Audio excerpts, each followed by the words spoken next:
Yo, party people, what is up? Dynamite is over. A lot of stuff coming off of this episode. For one, a pretty banger match between Jungle Boy, Brian Cage, and speaking of cages, Christian Cage is back, looking like he's going to freaking resume his feud with Jungle Boy. More matches made for Revolution, and not exactly what to make of the women's main event. Where exactly is the next step of this story going? So, don't worry, just because Dynamite is over does not mean that the good times have to stop. Because you already know what time it is. The newest episode of The Gift of Gabe, covering Dynamite, is about to start right, you guessed it, now.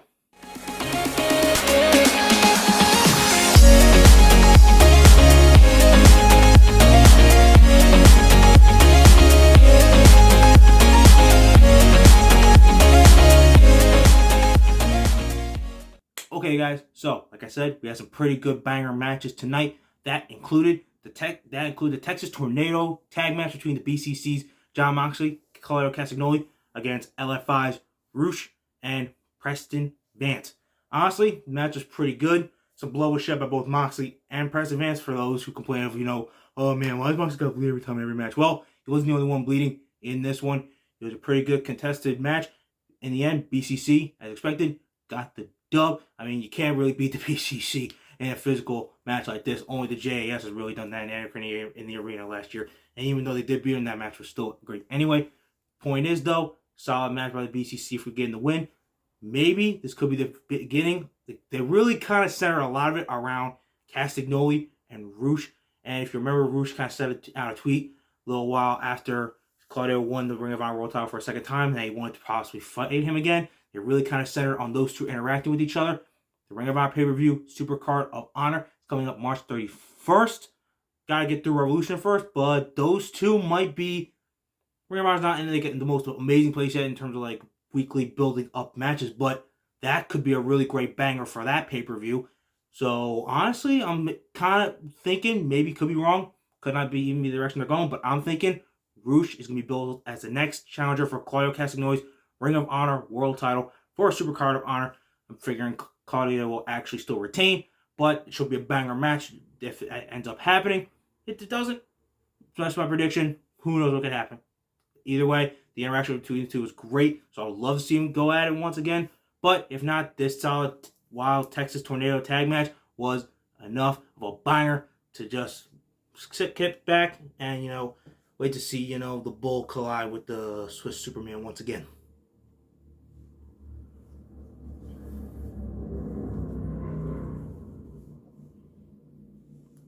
Okay, guys, so guess what? He's back. Christian Cage returned to the scene tonight to attack Jungle Boy. Not just attack him, dude sprayed him with some freaking mace right in his eyes after another solid win by Jungle Boy Jack Perry. I was going to come on here and be like, yo, Jungle Boy scored another win. It's looking like if they do, which I'm not sure they're going to end up doing, but they ended up doing the Face of the Revolution ladder match. It looked like Jungle Boy might be one of the prime candidates now to win, since Ricky's still doing his Chris Jericho thing. But I don't really know if that's going to end up happening because usually they do qualifying matches. And I was thinking to myself, okay, maybe they'll do it like the casino ladder match, last year, like at All Out. They would just like announce like the number of participants and, that'll be the match.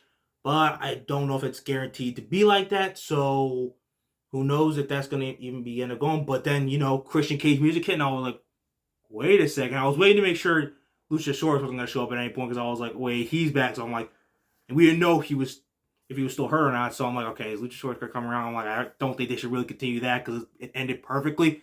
But Christian Cage took that arm sleeve off. His arm is all back to 100%. And it looks like we can finally get the real big payoff match for this awesome feud that was going down last year at maybe Revolution. Because if you remember, they had a match at All Out, but it was super quick. They had to write it that way because Christian was actually hurt. So he really couldn't do much. So they just booked it for Jungle Boy, Jack Perry to actually just get chokeslammed, betrayed by Luchasaurus, basically again. And then just pinned 1, 2, 3 with a little kill switch action. So I'm really looking forward to this feud finally heating back up.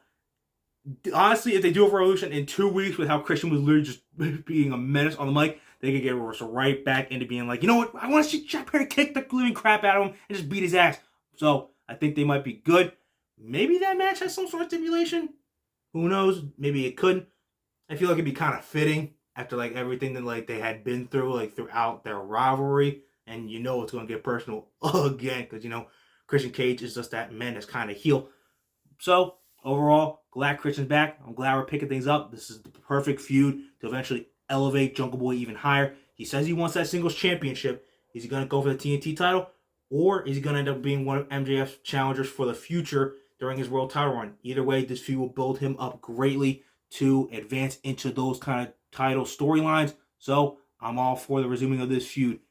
Book that shit for Revolution, TK. And if you want to give it some sort of uber crazy stipulation, I'm all for it. Let them beat the living crap out of each other. We've been waiting too long for this. Speaking of Revolution, we got a lot of matches made official tonight. And of course, we had to, we got 2 weeks like literally left till the pay-per-view. But don't worry, if for some reason you haven't figured it out by now, it doesn't take, even though you have like a couple week build for like for official announcements of these matches, the pay-per-view card will still be absolute banger after banger after banger after, what's the word? Oh yeah, banger. So the match is made tonight. Moxley, Page, they're going to go at it in a Texas death match. First time that's, if I'm correct, that's the first time that's happened on AEW pay-per-view. Usually it's, say, for Dynamites or Rampages. Most of them, but honestly, now I think about it, I just realize it makes sense because when you look back at all the Texas death matches, who are the two guys that are the most consistent in them? Moxley and Adam Page. And Lance Archer, because they've each fought Archer in each of the separate ones. But honestly, it makes sense. Might be the end of the rivalry at that point. Who knows? I wasn't 100% expecting Dark Order to come to Hangman's aid. So maybe the Elite versus BCC thing hypothesis might not be playing out that way. We never know. It still could. It's not like we, have the kind of plans that like Tony Khan does in terms of creative. But I'm all for that. Other stuff made official. Wardlow versus Samoa Joe for the TNT title. I like the backstage segment. It really added that emotional feel of why you want Wardlow to really kick the crap out of Samoa Joe and make him that menace kind of heel that he really is. That's right. You thought Christian Cage was a menace. Well, guess what? Samoa Joe was being a menace, all those years while Christian Cage was gone.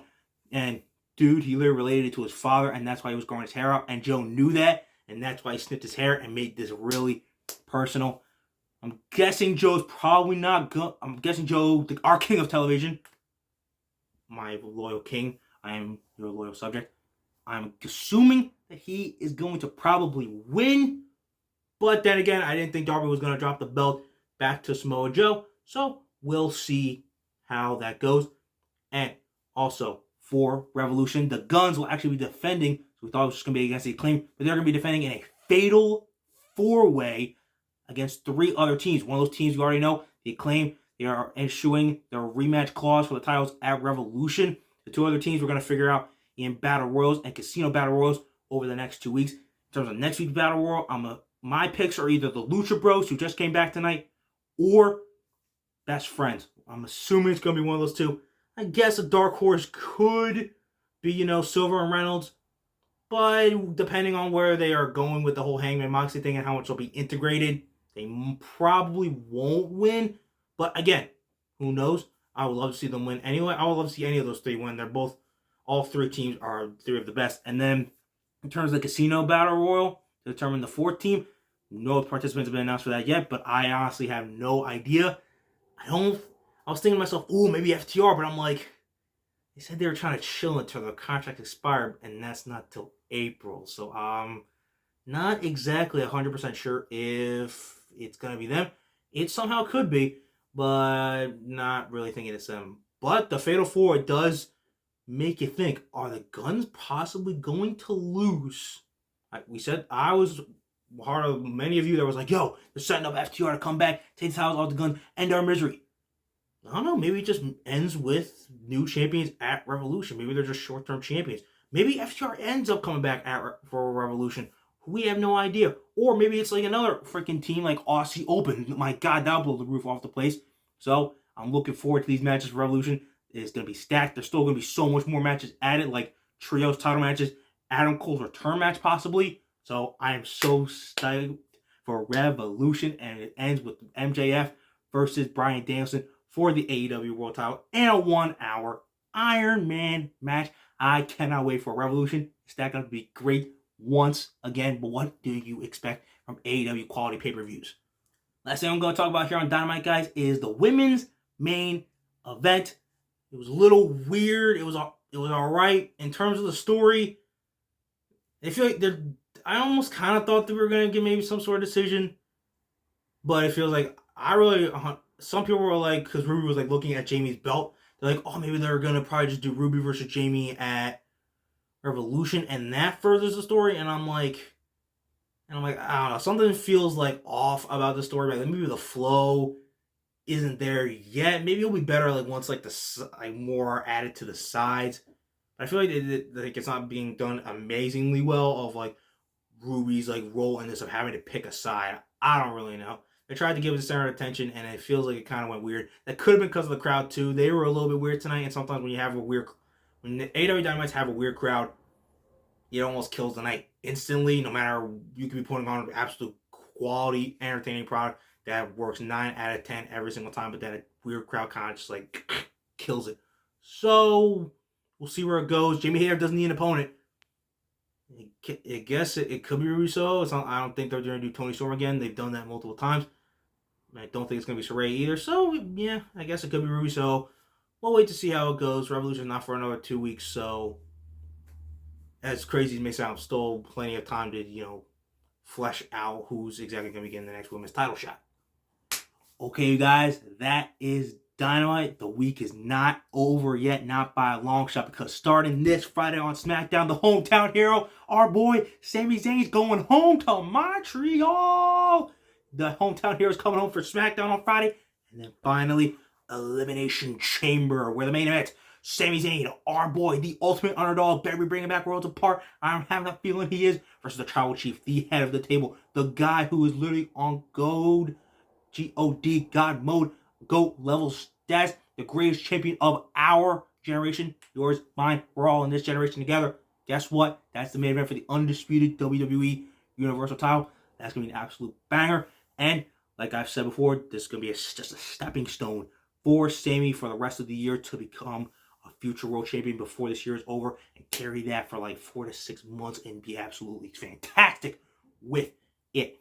And it'll just continue, well, in short term, it'll elevate his story for the rest of the bloodline, and Cody's story against Reigns, for us to have a fitting conclusion at WrestleMania with the Sami and now Cody, because they've done really well integrating him too, bloodline story. So I'm really looking forward to SmackDown this week and Elimination Chamber. The Elimination Chamber matches, I'm pulling for new champs all across the board, and our episode tomorrow to win the whole thing. You guys are not going to want to miss SmackDown, and you're not. I know for a fact you guys aren't going to miss Elimination Chamber, and if you are, you're insane. Freaking watch it. And also, make sure to watch your boy, the best gifted gabber in the biz, to see what I have to say after the show. So, until then, you guys, y'all know what to do. Like, subscribe, and know that when it comes to talking wrestling, who better to gab with than your boy, Gabe. Okay, guys? I'll see you after SmackDown on Friday in Montreal on the eve of Elimination Chamber.